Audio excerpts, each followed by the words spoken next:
Hello, আসসালামু আলাইকুম। কেমন আছেন সবাই? আশা করি সবাই অনেক ভালো আছেন।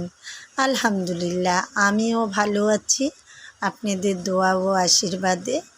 আজকে আমি এসেছি বিরিয়ানির রেসিপি নিয়ে। বিরিয়ানি আমি রান্না করলাম সবার জন্য।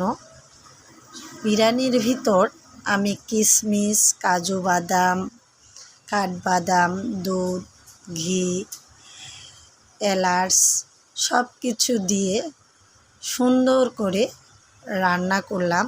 আজকে আমার বিরিয়ানিটার এই লোকেশন কেমন হয়েছে, আমার বিরিয়ানিটা পেঁয়াজ বেরেস্তা সবার শেষে দিয়ে একটু নাড়েচাড়ে ঢেকে রাখলাম এবং সব শেষ ফাইনাল লুক আমি প্লেট সাজালাম সবার জন্য।